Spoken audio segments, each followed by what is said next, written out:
Көз жоосун алган күзгүлөрдү тартуудан Ташбаева Люба ырахат алат. Жан дүйнөсүндөгү сезимдерди дал ушул күзгү бетине түрдүү оймо чийме аркылуу түшүрүп, жеңилдейт.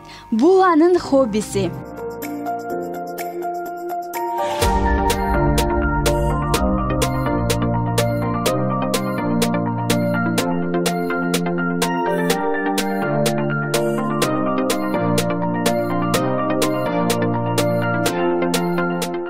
Не просто так узоры разрисованные, а они все... Бул идея мага кызым аркылуу келген.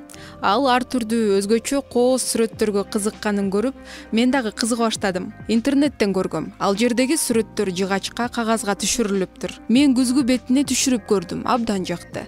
Байкасаңыздар, мына бул күзгү жөнөкөй. Экөө тең бирдей эле көрсөткөнү менен кооздолгон күзгү адамдын маанайын көтөрүүгө жардам берет экен. Чтобы оно так переливалось.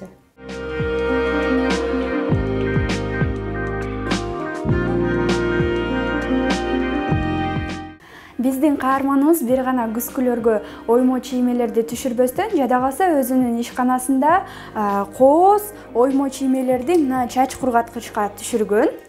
Ал эми буну карап кетсек, бул лотос гүлү. Мыкты тартылган.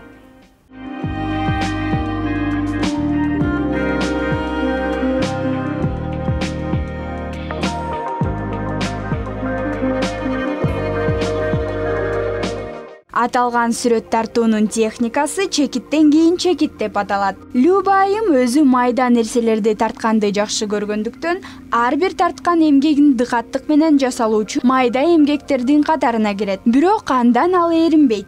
Она такая прочная, хорошая коробочка. Я решила ее разрисовать. Мына бул кутуча жөн гана турат. Алгач калем менен оймолорун тартып, андан соң боек менен боёймун. Акрил боегун колдоном, себеби ал суу тийген болсо дагы өчпөйт. Бул иштен эч тажабайм. Колума алган соң аны түнү менен деле тартып отура берем. Ар бир жасалган кооздук менин жан дүйнөмөн чыгат.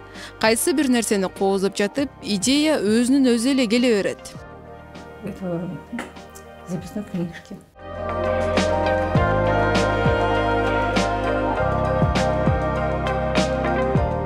Я получаю релакс, знаете.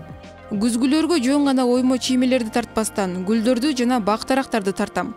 Себеби көңүлүмө гүлдөр жакын. Гүлдөрдү өсүүнүн, өнүгүүнүн символу катары эсептейм. Жашоодо адамдар бирин-бирин кубантуу үчүн миң себеп бар. Бул чакан бирок өзгөчө кооз айрыкча аял затынын эң көп колдонгон буюму менен көңүлдү да көтөрүүгө себеп болгонуна кубанат.